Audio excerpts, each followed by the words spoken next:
Presenting the transcription feature, Superman. Look, up in the sky. It's a bird. It's a plane. It's Superman. Yes, it's Superman, strange visitor from the planet Krypton, who came to Earth with powers and abilities far beyond those of mortal men. Superman who can leap tall buildings at a single bound, race a speeding bullet to its target, bend steel in his bare hands, and who, disguised as Clark Kent, mild-mannered reporter for a great metropolitan newspaper, fights a never-ending battle for truth and justice. But before we join Superman, listen. And now to our story. As you remember, Lois Lane and Jimmy Olsen were sentenced to death in the Valley of the Shadows because they were unable to tell the Supreme Council of the Inca Indians how Kent and White escaped from their dungeon prison. Bronson, the pilot, was spared because the Indian chiefs hoped he would teach them how to fly the stratosphere plane marooned on the mountain plateau. Discovering that Bronson was being held in a tunnel cell, Kent joined him there and learned of the death sentence imposed on Lois and Jimmy. Posing as chief of a distant tribe, Kent asked Seba, the aged tunnel gatekeeper, to take him to the Valley of the Shadows. The ruse almost worked until Seba noticed that the jewel Kent wore around his neck had changed color, proof that he was lying. In the meantime, Lois and Jimmy, flanked by armed warriors, have entered the Valley of the Shadows and are slowly approaching a giant waterfall that thunders over a cliff and seems to pour into a huge hole in the ground. As they near it, the warriors stop, draw back, and begin to chant. Listen. Well, I guess this is the last stop, Miss Lane. What do you think they're going to do with us? I don't know, Jimmy. Whatever it is, you can be sure it won't be pleasant. This must be the sacred river they were talking about. I don't see any river. It's just a big hole that looks like a kettle, and that water pouring over the cliff is falling into it. It must be an underground river, or else that hole would overflow. Look at its seas.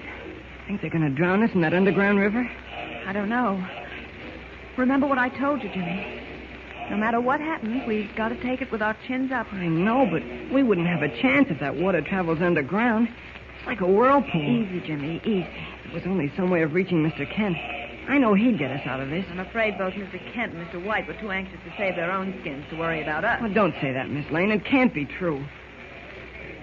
They stopped chanting. Something's going to happen. Hold my hand, Jimmy. You're trembling. Your fingers are cold as ice. I'll be all right. Well, here they come, Jimmy. Wait. I found something in my pocket. What do you mean? It's a police whistle Mr. Kent gave me a long time ago. Do you think if I blew it loud, someone might hear it? I'm afraid not, Jimmy. Well, there'd be an echo, wouldn't there? It might travel a long way. I'm going to try it. Here goes.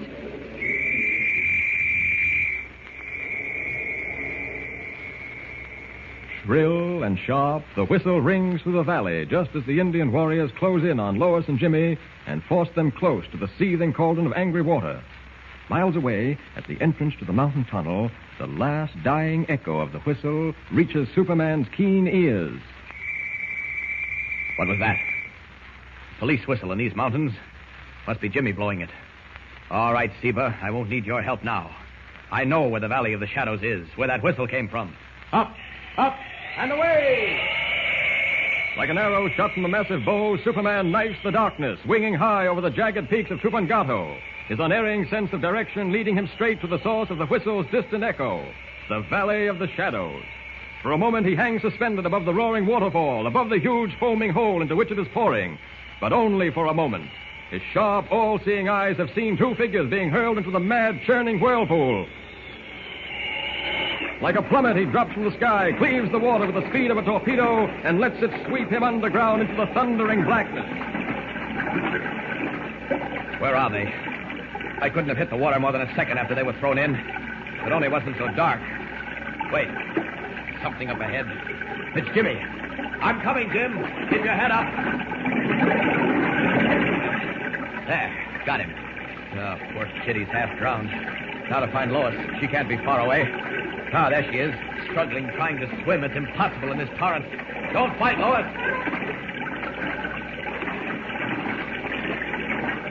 All right. I got you, Lois. No, she's unconscious. Well, maybe it's better that way. Neither of them will know how they were rescued. Now to fight my way back against this current. No, wait. Maybe I won't have to. Seem to be pinpoints of light up ahead. What? They're stars. Evidently, this river does flow above ground beyond the falls. Well, that's a relief. There we are. This is much better being out in the open. Now I can wade ashore and revive Lois and Jimmy. There. Dry land feels good. Looks like I'd better work on Jimmy first. Artificial respiration should do the trick. Over gently. Now, gentle pressure on the lower ribs should force the water out and the air in. Breath. 2, 3. Relax.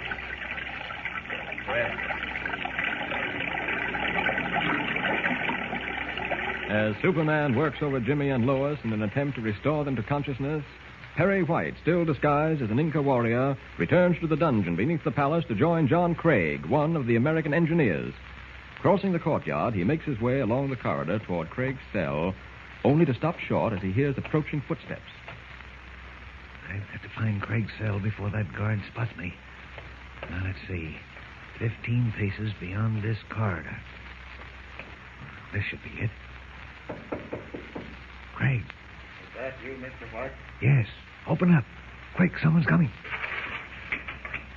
All right. Come on in. Right. Here. Put one of the links of the chain over that bolt on the outside. There. That'll look as if the door's locked. That guard is carrying a torch.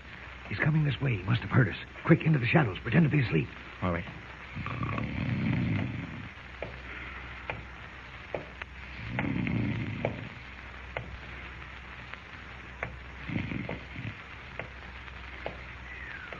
That was close.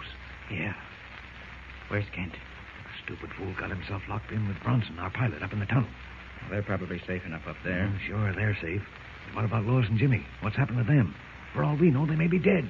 And there isn't any way of finding out. Shh. That guard's coming back. Keep down. I'll try snoring again.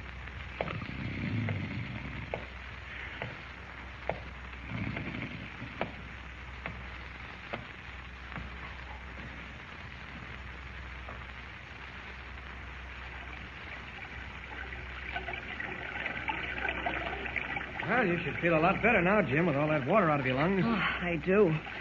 Gosh, I must have swallowed half that river. No, not quite. How about you, Lois? Feel all right? A little weak, but glad to be alive. I still don't understand how you pulled us out. Well, I told you. I was wandering through the valley searching for you when I heard Jimmy's police whistle. I ran to the place where the river came out of the ground, and both of you floated by like logs. Sounds like a fiction story. But we're here, and that's what counts. What happened to Mr. White? Where's he? I told you we found one of the engineers in a cell under the palace, a man named Craig. I imagine he and Mr. White are waiting there for us. Oh, what are we going to do? We've got to get them out. Well, we will, all in good time. Well, while you're figuring out a way, I'll wring out my clothes. Gee, that's right. We're all wet. How about building a fire, Mr. Kent? There's plenty of dry twigs here. Fine. We can strike some sparks from these rocks, Indian style. I don't think a fire will be seen. Boy, there's plenty of wood. Some dry moss for tinder. Uh-huh. Ah, swell. These rocks look as if they'll do. They're hard as flint. Now, here goes. When the sparks fall, you start blowing, Jimmy. Okay. Ready? There's some sparks. She's taken. Oh, boy. Feels good. You sure they won't see the plane? No, not a chance, Lois. You see, the Incas think this river drops straight down to the center of the earth. If they knew about this spot, they'd know that the river comes up in these mountains. Well, we must be miles from the city. Mr. Kent, if the Incas think the river goes to the center of the earth, then they must think we're gone for good. That's right, Jimmy. Oh, and if we're supposed to be dead, nobody'd suspect us of being alive. Jimmy, a couple of more brilliant deductions like that, and you'll be up in Einstein's class. Oh, wait, hold on, Lois. Stop kidding Jimmy. He's got something there. Well, if it's another clever plan to win their friendship, I give up. No, it's more than that. Assume we've been given up for dead. And assume we could make the Incas believe that Mr. White and Mr. Craig are dead, too. Then we could really work undercover. Meanwhile, we'd all be safe here. I won't consider myself safe until I'm back in Metropolis. You will be soon. Right now, I've got to get back to the palace and find Mr. White and Mr. Craig. Oh, I'm coming with you. Nothing doing. You stay right here and protect Lois. Fine gentleman you are. Oh, gee, I'm sorry. All right. I'll be back as soon as I can. Once out of sight of Lois and Jimmy, Kent, in his true guise of Superman, flies to the Inca Palace and drops into the courtyard. Then, with the stealth of a panther, he climbs the wall and enters the rear door of the dungeon. It's gloomy and silent as he makes his way toward Craig's cell. Waiting until the guard's footsteps have died away, he starts forward as Clark Kent. That must be the cell. Yes, it is. Mr. Craig, it's Clark Kent. Kent, how did you get out of that tunnel? Never mind now. Is Mr. White with you? Yes, I'm here, you numbskulled idiot. Why in the name of heaven? Listen. I stopped at the dungeon to get your clothes. Well, what's the matter with these Inca costumes we're wearing? Listen, there's no time to explain. I'll fill these coats and pants with straw. There's plenty of it on the floor. Kent, are Lois and Jimmy all right? Yes, yes. Hurry, will you? What's this all about? Please, Mr. White, do as I say. I'll tell you later. Now, hurry. More your nonsense, eh? All Come right. on, will you please? Hurry. Hurry up. The guard's coming. All right, are the clothes stuffed? Mine are. Good. Same here. All right, then let's go. Bring these dummies with you. Dummies? Kent, what are you talking about? I'll explain later. The guard's coming. We've got to get out of here. Now, follow me. Come on. What is Clark Kent planning to do with the straw-stuffed dummies? Something is brewing, and you can be sure that whatever it is, it's going to be exciting. So don't miss a single episode. Tune in and listen with Superman. Don't forget, tune in again for the next thrilling episode with Superman. Look, up in the sky. It's a bird. It's a plane. It's Superman. Superman is a copyrighted feature appearing in Action Comics magazine. Welcome back. Life was good if you were a writer back in the 1940s. Because you could get away with things like him having a whistle in the mountains and being able to blow it and Superman being able to hear it. But I have to wonder what he's planning to do with these straw-stuffed clothes. I guess we will find that all out next week when we get into Part 13 and Part 14. But that's all for now. Got any comment? Email it to me, adam@adamsweb.us. Please cast your vote for the show on Podcast Alley. And remember to check out our website, laserandsword.com, for the latest in new serial fiction. From Boise, Idaho, this is your host, Adam Graham, signing off.